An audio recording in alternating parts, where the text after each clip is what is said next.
এমন মুমিন নিয়ে আল্লাহ তাআলা আপনাকে আমাকে হতে বলছেন। নাউযুবিল্লাহ মিন যালিক। এমন মুমিন নয়। আজকে ৬০,০০০ মুসলমান কাহা কষ্ট লাগেনি আপনাদের কাছে? পতিতালয় বিক্রি ভালো হয়েছে না খুব? হ্যাঁ, বিয়ে করতে গেলে কয় একাধিক বিয়ে করলে না, বিয়ে করা যাবে না, 2 বিয়ে করছে হুজুর তো লুচ্চা। আছে না নাই সমাজে?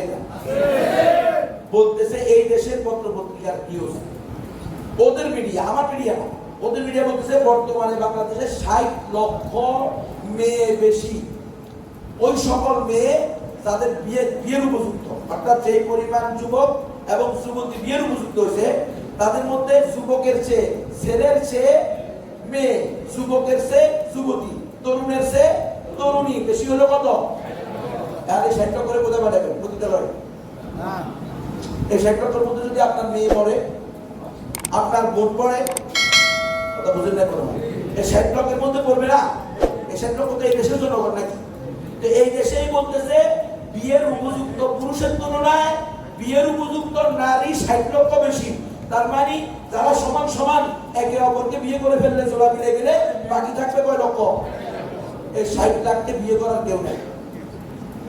এবার হিন্দুত্ববাদীদের সাথে কথা হবো না, পতিতালয়ে বিক্রি হবো না, তো করবোটা কি? আপনি তো একাধিক বিয়েকে হারাম ঘোষণা করছেন, কোষ মেরে নামছেন একাধিক বিয়ের বিরুদ্ধে। এটা ইহুদি খ্রিস্টানদের প্ল্যান ভাই, আপনারা বুঝতেছেন না আমার কথা? আপনারা অনেকে মনে করেন যে হুজুর এই কথা খালি ওয়াজ করে না। আরে বাবা, এটা তো সেখানেই ইসলামের বিরুদ্ধে ষড়যন্ত্র হবে, সেটা নিয়েই ওলামায়ে কেরাম কথা বলবে। এটা তো একটা বিশাল ষড়যন্ত্র। একাধিক বিয়ে খারাপ, একাধিক বিয়ে খারাপ, একাধিক বিয়ে খারাপ, নষ্ট নষ্ট, খারাপ মানুষ একাধিক বিয়ে করে। এই ওয়াজ যখন চলতে থাকবে আর কবির সাহেবদের তামানা চলে যাবে, পরবর্তী প্রজন্ম উঠবে, তখন বলো তোমাদের নবীও তো এই খারাপ কাজ করছে, 11টা বিয়ে করছে। নাউযুবিল্লাহ বলেন না? তোমাদের সাহাবীরাও তো খারাপ কাজ করছে, এরা একাধিক বিয়ে করছে। নাউযুবিল্লাহ মিন যালিক। বলবে কি বলবে না? বলবে।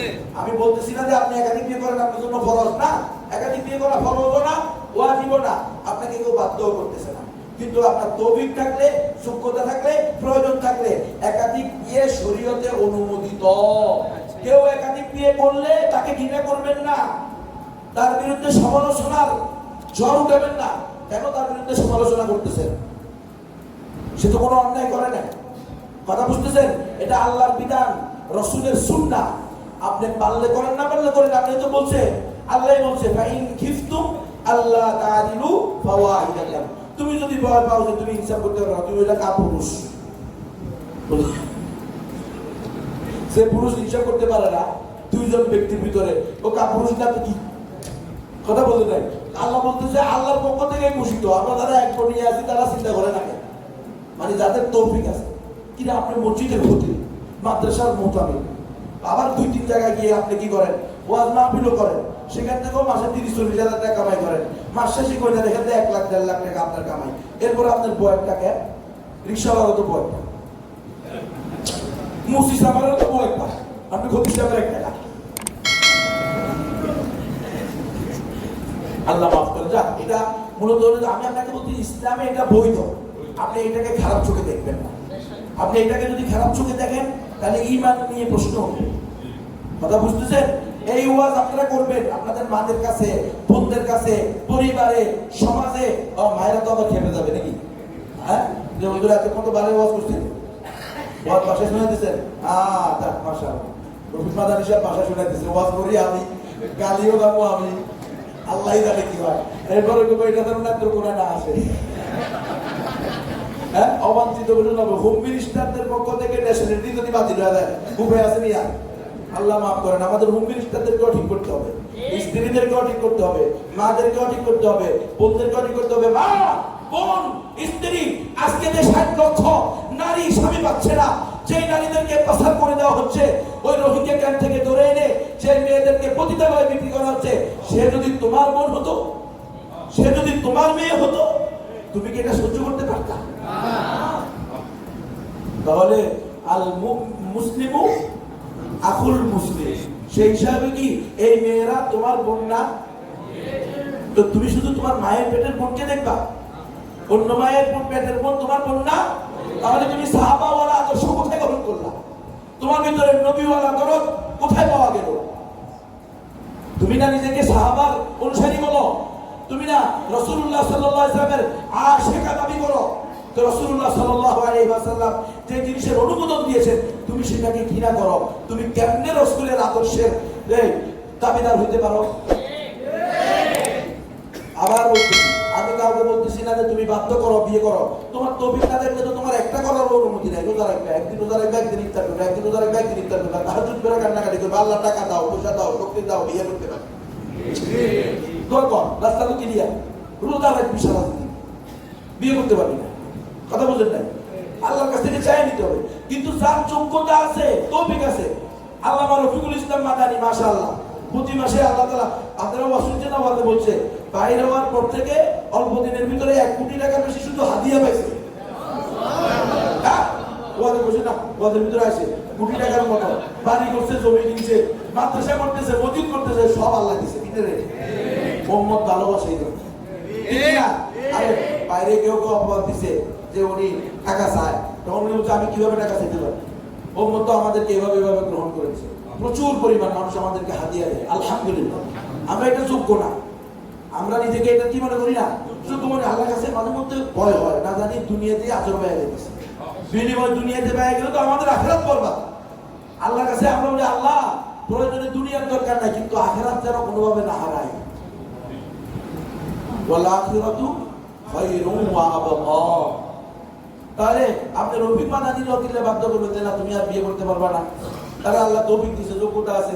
হ্যাঁ, মুফতি ইসমাইল সাহেব দাওয়াত বারাকাত বিশাল মাদ্রাসার কি মোটামি, হ্যাঁ, কবির সাহেব হুজুর আমার বাইরে হয়, ভয় পায় আমাদেরকে নাকি? আমার পক্ষ থেকে কোনো ভয় নেই, রাস্তা গেলিয়ে ইনশাআল্লাহ রাজি আছে। আলহামদুলিল্লাহ, আলহামদুলিল্লাহ। হুজুরের বাসা থেকে নাকি রাজি হয়ে গেছে এবং ওনার ওয়াইফই ওনাকে বিয়ে করানোর জন্য আলহামদুলিল্লাহ পাত্রী দেখছে।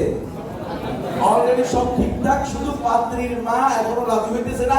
আপনারা একটু দোয়া করেন পাত্রীটার মা ওদের রাজি হয়ে যায়। এখন বোন না আসল বউ, এটা বোনা তো, এটা স্বর্ণের টুকরা না। আল্লাহু আকবার। আমরা দোয়া করি আল্লাহ প্রত্যেক ঘরে ঘরে মুফতি ইসমাইল সাহেবের বউয়ের মধ্যে প্রদান করুন। আমাদের বোনেরা আদর্শ হয়ে যায়, ঠিক কিনা? আপনারা মনে কিছু নিয়েন না। এই যে মুরব্বী, আপনার বয়স কত? 48 বছর। 48 বছর বয়স, ধরেন 15 বছর থেকে আপনি বুঝমান হয়েছেন, আরো আগে 12 বছর। এই পর্যন্ত আপনি একাধিক বিয়ের পক্ষে কয়টা বয়স শুনছেন? একাধিক বিয়ের পক্ষে, একাধিক বিয়ে করা দরকার। শুনুন না, ঠিক না? দেখেন মুসলমান, দেখেন কি জবাব দিবেন আল্লাহর কাছে আপনারা? 48 বছরের বয়সে কোনোদিন একাধিক বিয়ের পক্ষে শুনে নাই, সারা জিন্দেগি একাধিক বিয়ের বিরুদ্ধে শুনতেছে। দোকানে উঠলে অমুকে বউ মারছে রে, 2 বউ আনি পিটার, এতে কেনা এত হলো গাড়ি চুক্তি, এত হলো হিরুচি, এত হলো রিক্সা চালক। রিক্সা চালায় আর বিয়ে করে, সকালে করে, বিকালে তালাক দেয়, সন্ধ্যায় পিঠা। কথা বলেন নাই? তো এই কাজই করবে। কিন্তু কবির সাহেব কি করছেন? সমাজের সম্ভ্রান্ত লোক করছেন। সম্ভ্রান্ত লোকদেরকে করান, কেন মারামারি হবে, কেন কাটাকাটি হবে? আপনার তবে কাছে 2টা বাড়ি করে দেন, 2টা ফ্ল্যাট করে দেন, 2 জায়গায় রাখেন, কোনো সমস্যা নেই ভাই। আমি কিন্তু এই কথাগুলো এই জন্য বলতেছি, আমি যখন শুনছি 60,000 মুসলিম নারীকে, 60 লক্ষ মুসলিম নারী বেশি, তারপরে 60,000 কি করে দেওয়া হয়েছে, পাচার করে দেওয়া হয়েছে, আমার পরিবারের মধ্যে রক্তক্ষরণ হচ্ছে। কেন এটা হলো? আমাদের গাফলতির কারণে হয়েছে, আমাদের জাহিলিয়াতের কারণে হয়েছে। এটাকে শিক্ষিত দাবি করি, আসলে মূর্খ। তো আমরা আজকে আমাদেরকে বলে যাচ্ছি, আমাদের মা বোনেরা, আপনার বোন আপনার মাকে সেভ করার তো আপনার দায়িত্ব। আপনি একে হেফাজত করবেন না, কারণ কি আমাদের মাঝে আপনি প্রশ্নবিদ্ধ হবেন না যে তুমি তো স্বামী নিয়ে, সংসার নিয়ে, ছেলে মেয়ে নিয়ে ভালো ছিলা, তোমার পাশের মেয়ে, পাশের বোন, সে তো অভাবের তাড়নায় পড়ে দেহ বিক্রির কাজে লাগছে, তোমার সেখানে কি অবদান ছিল? কি রে মানরা মিনকুম মুনকারান ফালিয়ুগাইয়িরু বিয়াদিহি, তো বিলিসানি, তারপরে বিকলবি, এগুলা কোন? এটা খারাপ কাজ না? তোমার বোন যে প্রতিদালয়ে চলে যাচ্ছে, এটা খারাপ কাজ না? তো একে ফিরানোর দায়িত্ব তোমার নাই? তো তুমি কেমনে ফিরেবা? ফিরাও। তোমার যদি শক্তি থাকে, হাত দিয়া সামর্থ্য থাকলে তুমি তোমার স্বামীকে বিয়ে করায় দাও। যে বল তুমি প্রতিদালয়ে যাও না, আমার স্বামীকে আমি অনুমতি দিলাম। অনুমতি তো দরকার না, আসলে এটা আরেকটা কথা আছে। তৃতীয় বিয়ের জন্য প্রথম স্ত্রীর অনুমতি, এটা কোনো জরুরি না, হইলে ভালো। এই কথা বলেন বললে ভালো, কারণ বউ খাওয়াবো আমি, আমার বউ খাওয়াবি না। আমার প্রথম স্ত্রী কি দ্বিতীয় স্ত্রীকে খাওয়াবো না? ওর কোনো কিছু কিনে দিব? কিচ্ছু দেওয়া ওর দায়িত্ব না, সব দেওয়া দায়িত্ব কার? আমার তবিক থাকলে আমি বিয়ে করবো, তবিক না থাকলে আমি বিয়ে করবো না, এটা আমার ব্যাপার। প্রথম স্ত্রীর এখানে কোনো কাজ নেই। আল্লাহ মাহমুদুল সাথে যে সুলুক করা হয়েছে, এটার অন্যতম কারণ বানানো হয়েছে যে প্রথম স্ত্রী দ্বারা, প্রথম স্ত্রী দ্বারা প্রথম দ্বারা দরকার নাকি? আমি বিয়ে করবো, আমি খাওয়াবো, রিক্সা চালাবো, আমি ভ্যান চালাবো, আমি অটো চালাবো, আমি চা দোকান চালাবো, আমি দিন মজুরি করবো, আমি মাথার কাম পায়ে ফেলে টাকা রুজি করবো, আমি কি বউ একটা রাখতে পারবো না, সেটা রাখতে পারবো, আমার ব্যাপার।